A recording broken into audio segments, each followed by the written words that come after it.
Good afternoon. Welcome to Mike and the Hoss on Wolfeboro Community Television. I'm Mike Danais. And I'm Charlie Hossack. Charlie, today we have a guest. And I would say Not just a guest. Not just a guest. A returning guest. Third time. Yes, this is three. the third time. Absolutely. Coach Mike Potenza, Kingswood Varsity High School coach. Welcome. And still no balloons and streamers. No balloons and streamers. But we feel honored with your presence because this is the third time. And I keep thinking about Saturday Night Live. You know how they have the guests, the returning guests, that host it, and three times. That's a record for us. Nobody's gotten to two, so that's good. Welcome, Coach.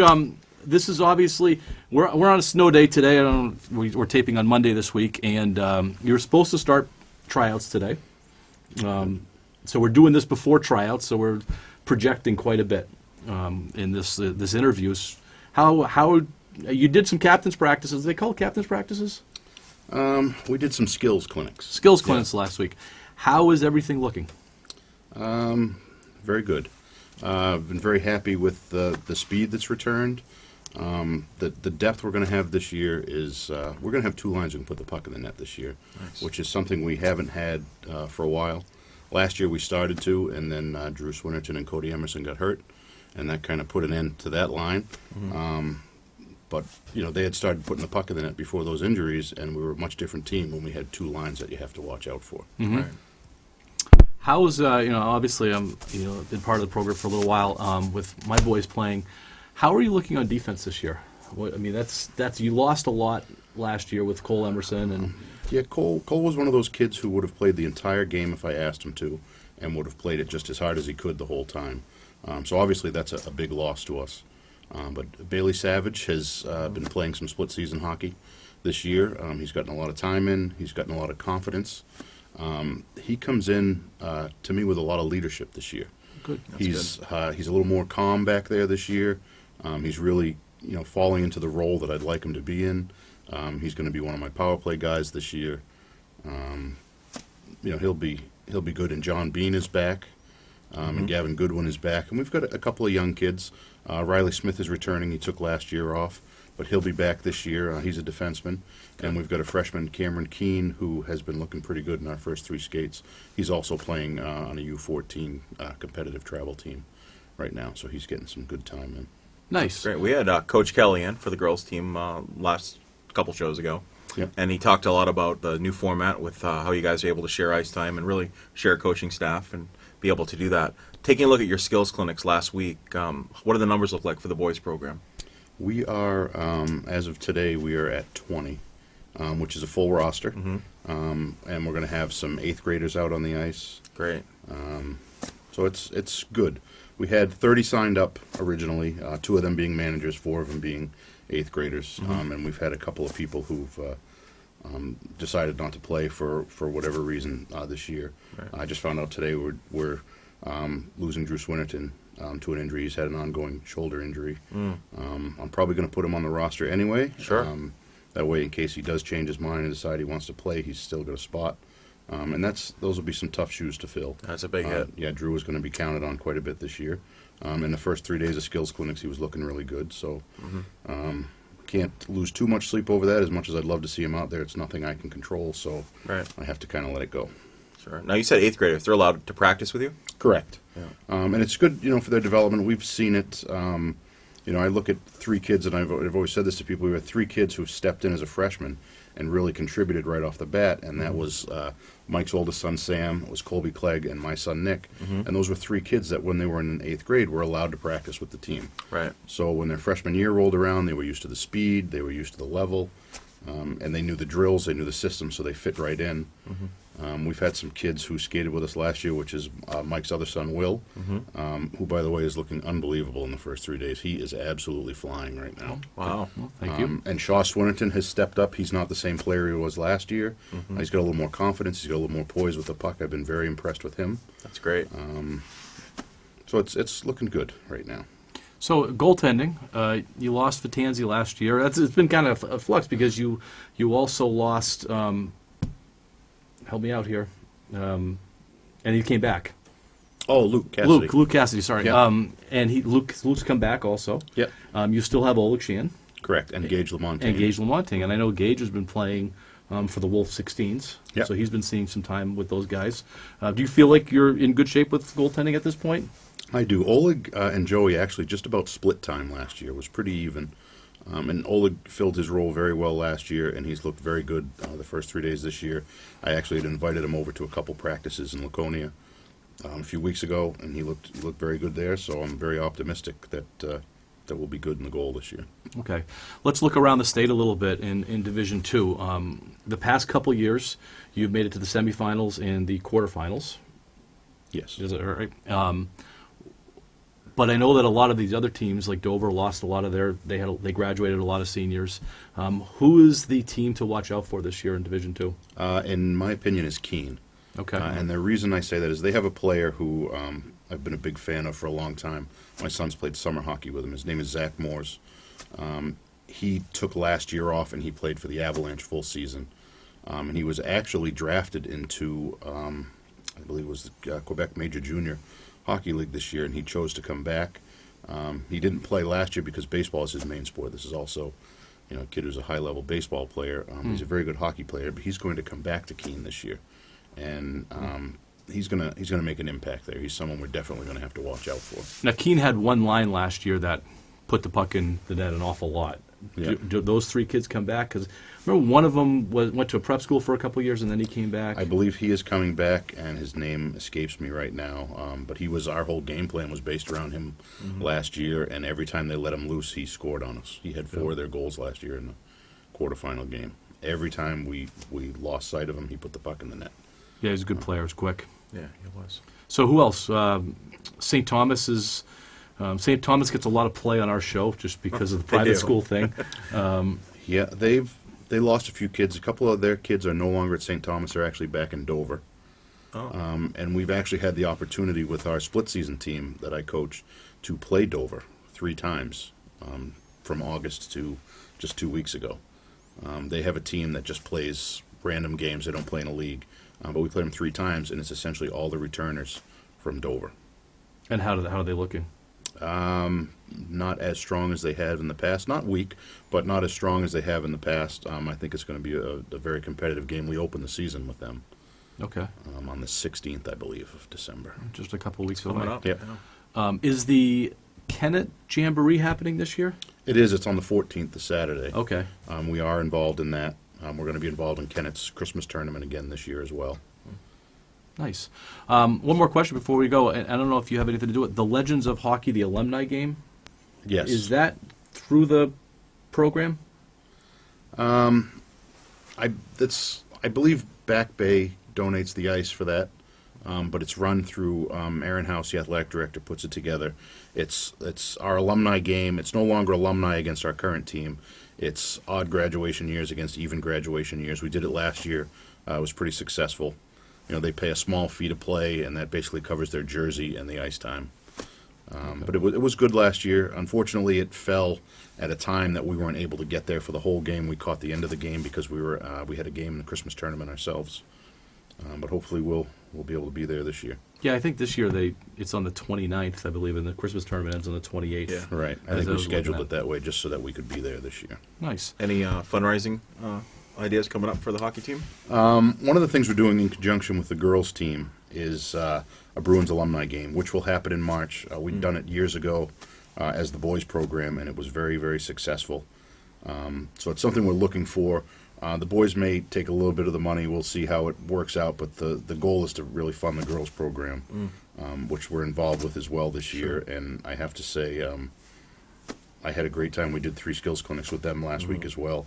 And I had a blast doing it. And I got to say, Charlie, your daughter makes me laugh every day. Yeah, that's great. Because I say something and she laughs and she snorts when she laughs, and then that gets me laughing.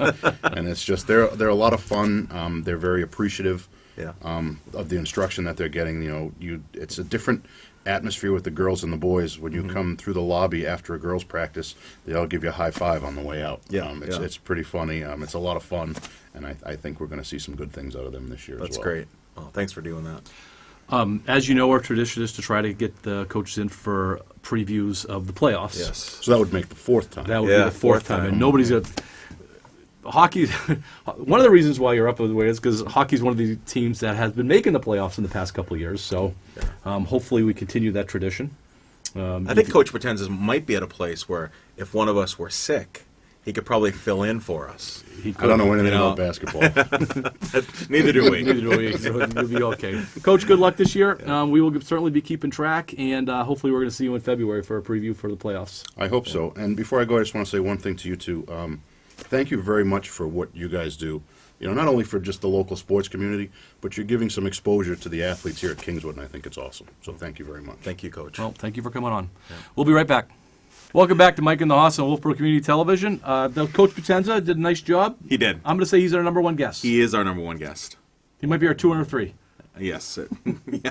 I mean, what is this? What do we say? Third time? That was our third time. Third time, and it was great to hear about the guys' program. Looking forward. I know you are definitely, but looking forward to hockey. You'll be there for the guys. I'll be there for the girls. But you know, I think I'm hoping you'll come to some girls' games this year. When there isn't. You're hoping I will come to some girls' games? Yeah, and I'm always at the guys' games. I will come to some girls' games this year. Good. I will. All right, let's move on to some depressing news. Okay. Did you watch the Patriots against Houston? I watched most of it. Yes. I can't use all the language that I want to use right now. You cannot. But I am jumping off. Yeah. So because they lost their second game of the season, you're done. It's how they looked. They have.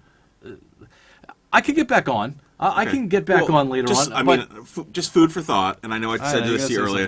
They lost 4 games last year, and they won the Super Bowl. Yes. So they've lost 2 games this year. Yes. They're 10-2. Yes. All right. They still have 4 weeks left in the regular season. Yes. They win next week. They guarantee themselves a playoff berth. Well, we're going to do our picks a little bit, later on. Sure. I'm not sure if they are going to win another game this year. Okay.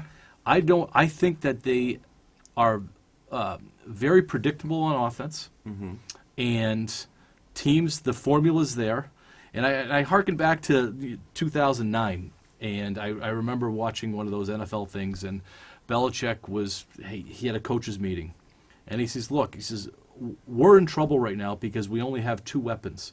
If they double Welker and they cover Moss over the top, we're done." Yeah. I feel like it's the same kind of thing right now where teams are starting to double Edelman. Yeah, we saw that a lot last night. And they're picking up James White coming out of the backfield and doubling him. Yeah. And the other guys aren't doing anything. They don't have any other options. Right. And so, last night I tweeted a little bit about Brady, that Brady's not playing well, basically. He has to play perfect right now, because if you really looked at the game, did you ever see anybody wide open?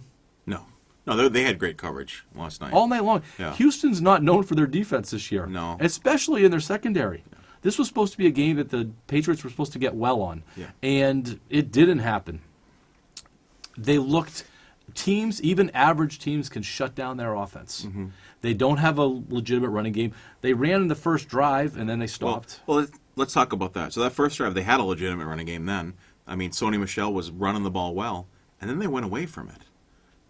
They didn't go back to the running game, which I'm not sure why, because clearly the passing game was not successful.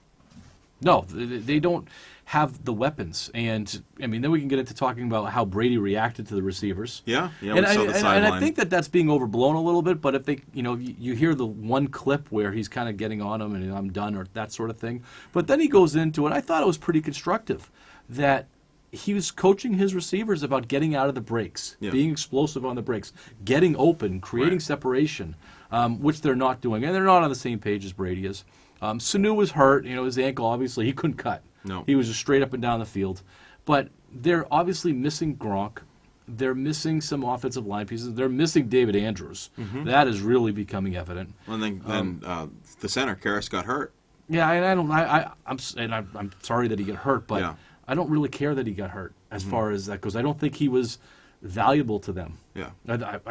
I believe that he hurt them. He was such a drop-off from Andrews that I think that he hurt them. And I'm actually looking forward to them finding somebody else to get in there just to give it a different look. Yeah. I do think that, one thing that they should do is that they should go to James White as a 3-down back. At this point in the year, they save him generally. Over the past few years, they've saved him during the season, and then they bring him out in the playoffs. Yeah. I think it's time to bring him out And at least that gives them a little bit more of a dynamic look on Yeah. first and second down. After that, I'd bring in N'Keal Harry. I'd bring him in and have him play tight end. Yeah, so N'Keal Harry, after the interception, he wasn't targeted the rest of the game. No, but the interception was on him. Absolutely, he didn't get physical. He didn't get physical. He went actually behind the player. It was an Yeah, in cut. absolutely. And he went behind the player. And you coach this in Little League, guys. You Yeah. know, that you got to get in front of it. You got to come back to the ball. Absolutely. And it was a really weak effort for him. And so I don't blame Brady on that one. Let's talk a little bit. Let's talk about the 4th and inches. All right, where Sanu dropped the ball. Was it fourth and inches? Was it inches? It was like inches. Yeah, it was. Fourth It and was- less than 1. Okay, less than 1. Okay, I call that inches. Yep. So, play call. Agree? Disagree? I didn't have a problem with the play call. I don't either. I thought that was fine. I think Sanu, the pass was there. I think Sanu just needs to catch that ball. He looked like an offensive lineman going to catch a ball. That's good. That's a good description. He did. I mean, it was, his hands are all over the I place. didn't understand that. I thought Yeah. he was sure-handed and he doesn't drop balls, Yeah. but that looked awkward. It was. Yeah, I agree with that. Now their defense, I don't think their defense looked great yesterday. They didn't. That was And so a now tough game for we them. ask the question: is their defense overrated? Yeah, the boogeymen haven't been around in a while. The boogeymen are not scary right now. No, they're not. And I mean that's enough. My outlook right now, I think they're going to lose to Kansas City. I think they're going to lose to Buffalo. Okay. And that leaves them Cincinnati and Miami, the two worst teams in the league by Yeah. record. One's in Cincinnati, and then Miami is home. Yeah. Miami just beat Philadelphia. I don't think that's going to be a pushover the way that they're playing. I know. No, and late season Miami is always a good Miami. Typically, I mean, if you Yeah. can say a good Miami, they've always given the Pats a run for their money. The second game. Yeah. So So you think they're going 0-4 I mean, that, in the final? Well, you said that. I did say that. It's my emotions talking. All right. But we'll talk about the picks. I think they're going 0 in the next two, though. You think they're not going to be Kansas? Unless we'll they talk figure about something Kansas out. City and All right, so rest of the NFL, there were some good games. Baltimore and San oh Francisco. my gosh, that obviously was a great game. A fantastic game. Those two teams look much better than the Patriots. They Yes. look like better teams than the And Patriots. I think there are better teams than the Patriots, and I mean, I think that probably was a Super Bowl preview. Yeah, So I do too. Wow, you're off the bandwagon yourself. Not off the bandwagon. I think the Patriots are still going to make it to the AFC Championship game. Okay. So All right, let's do our picks. You're doing very well, Charlie. I want to give you some compliments. We're Thank still you. the game tonight. We do. But we picked the same team, so that's not going to make yeah, a it's difference. not yeah. Right now, I'm 7-7. You're 11-3. That's pretty impressive. Okay. Baltimore at Buffalo. This sets up just like last week's San Francisco-Baltimore game. I hate doing this. I'm gonna go with the Ravens. I'm gonna go with the Ravens just because I still think they're the best team in the AFC. Okay. I'm going to say the Ravens also on that one. Okay. I don't have a pencil. We have to remember these ones. All right. So I'm going to go Ravens on that one. KC at New England. Well, it looks like you already said KC. I did. I'm taking New England. New England is not going to lose 2 games in a row. I think New England is going to lose by 20 Okay. at home, All right. unless something dramatic happens. Patrick Mahomes is going to light it up. Anybody can light it up right now. Okay. San Francisco at New Orleans. I'm never going to not pick You're the gonna be 49ers. All right. Yeah, I mean, I'm You know, a 49ers fan. So The Niners showed me a lot against the Ravens. Mm-hmm. You know, it was a crappy weather game. Baltimore is as hot a team in the league as anybody, Yeah. and they played with them right until the last second. Mm-hmm. So I'm going to say San Francisco in that one also. Okay. Seattle at Los Angeles. That is the Rams. Got to go with Seattle. Yeah, I'm Seattle in that one too. And then Dallas at Chicago. This is actually the Thursday game. Whew. The tough one. I mean, Dallas has lost 2 in a row. And they look bad. They look terrible, but they have so many weapons. Yes. And the Bears, what's the Bears record? I can look right now. The Bears are. Bears are like 4-7, I was something going to like take that. a look at that. Yeah, so the Chicago Bears are. No, they're 6-6. Okay. So they're still in the Bears are still in the playoff mix, Yeah. and they're playing is it still Soldier Field? Yes. The Okay. renovated Soldier Field. Yeah, renovated Soldier Field. So, based on that, I'm going to go with the Bears. Okay. I was going to go on the opposite, whatever you took on that one, because for me, that's a pick'em game. Okay. Yeah. And So you and Tom McCullough can really celebrate this week. Well, we will have an enjoyable week that we're going to be rooting for the Dells together. That's awesome. Yeah. Yeah, that'll be great. All right. We Bruins continue to roll. 7 in a row, right? I don't know. Yeah, it's 7 in a row. It's like They their won second 7 long winning streak Yeah, of they the won year. 7 in a row. They beat Montreal 8-1. Then they beat them again last night 3-1. Yeah. Pasternak is on pace to set the scoring record for the Bruins. Now we're talking Phil Esposito, Cam Neely, Yeah. These guys. Bobby Orr, those guys. Yeah, so he's on pace. Whether he keeps it up or not, Wow. last year he hurt his finger Yeah. by slipping on the ice, which is about kinda as funny. ironic of a thing you can have for a hockey player. So they're really looking good. They're fun to watch, especially the perfection line. They are fun to watch.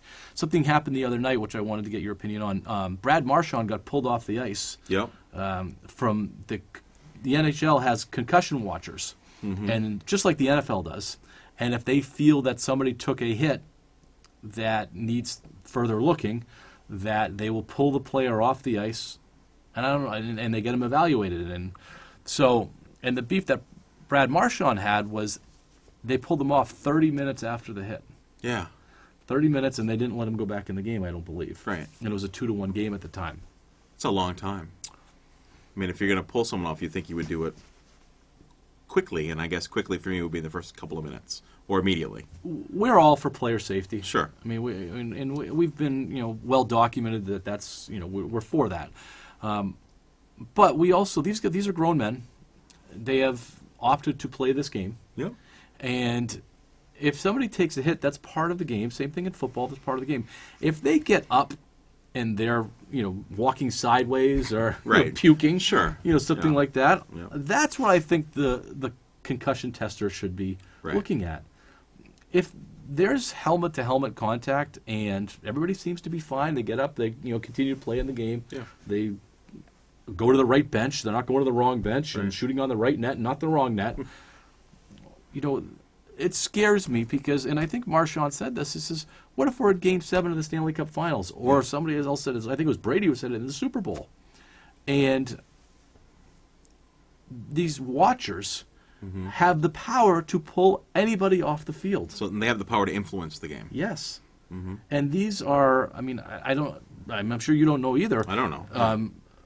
They're hired by the league, Yeah. So I'm sure they're trained medical professionals. but they don't know. We don't know if they have an affiliation. Do they? Yeah. They're not referees. No, I don't think so. But I don't know a lot about them. But No, I don't either. So I think it's something interesting to watch, and see how that plays out because he has been very vocal about this instance, and I'm glad he has because I want to see what the inner workings and the decision makers are on this and what are they looking for, Right. Especially 30 minutes after the fact, yeah, in a hockey game, that's forever. right? So, Celtics. Yep. Your favorite player was supposed to come back to. Kyrie. Yes. He was supposed to come back to Boston on Yeah. the night before Thanksgiving. Yeah. He opted not to.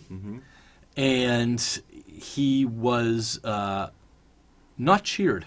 No, He was not cheered. he was not cheered. And so after he wasn't cheered, he decided to send out Very, very long. the A tweet. A tweet, Instagram. Yeah. I'm trying to think of the name that you call these long things. But anyway, about how basketball is just a sport. Yeah. And that he's just a basketball player and that fans take it too seriously. Yeah. And first of all, that guy's a coward. He is straight up a coward. Yeah. And I think we've been on for about a year now. Right. And we've been kind of down on Kyrie from the beginning. I've been down on Kyrie Yeah. from the beginning. And he's proving me right.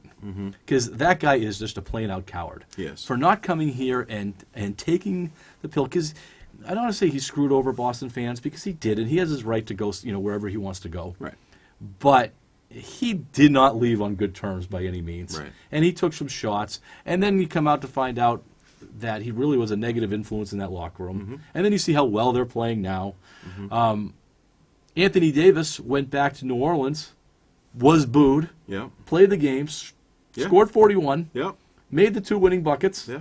and then left. Yeah. Make a statement, Kyrie. Come and play the game. Show up. take the booze and go work your magic, do something. That's how you go. But I wanted to get back to his whatever he sent out, that if it's just a game, then give back the $30 million a year that you're making. Right. And you can't have it both ways. You can't say that it's just you guys are taking this too seriously. It's just balls going into hoops. Well, more important things in life. And yeah, there are more important things in life, but that's your job. Yeah, this is his and livelihood. people are paying Right. hundreds of dollars a ticket Yeah. or subscriptions to Sure. online services to watch you do your job. I mean, there were fans that knew when they purchased the ticket they were coming there to see Kyrie. They wanted to boo Kyrie, and it goes back to the whole thing with the NBA deciding whether players can rest or not. You've heard all about that. Yeah. And fans are entitled. Good discussion Yeah, topic. fans are entitled to see the players that they want to see. They want to see the stars, and Kyrie is a star of the league. He's a star of the league that wants to be a star of the league, but doesn't want the baggage that comes with being a star of the league. Yeah. And wants to come off as the smartest guy in the room. And Sure. oh my God, I can't take it anymore with him. Mm-hmm. He's a guy that makes $30 million a year to play basketball, who bows out when the pressure's on, minus one time in Cleveland. Right. When Kyrie's a great player. He is. I'm not sure if he's a great human being, no. And I know that's casting a lot of opinion on that, but God, he's insufferable. Yeah. He really is insufferable. Yes, but then speaking of that, did you see Kyrie and Marcus Smart? There was a hug. All is well. Oh, in the Brooklyn game. In Brooklyn game, yeah. So it was interesting to hear some of the stuff that came out after that. And Marcus Smart came to Kyrie's defense. Yeah. Because, he was really booed difficultly, and I don't know. I mean, I could see that. I think there's a brotherhood there, for the players. But that brotherhood doesn't extend into the fans. No, not at all. The fans want you out on the court. Yeah. They want you being positive. They want you committed to the organization. That's what makes them fans. Right. But the NBA players that just come and go and then act like the fans, that they're doing the fans a favor. Right. By their presence. The fans are doing the players a favor by paying $150 a ticket. Yeah, and that's why you're getting $30 million a year. So, yeah. And so just overall, the Celtics, they're 14-5. Oh, yeah, we were supposed to talk about That's Celtics. all right. Celtics are 14-5. They've won some, they've lost some. I think for every couple wins, there's a loss. And we had talked about this. What did we say? I don't remember the over-under. You're thinking, what did we say, 55, right? You went over, I went under?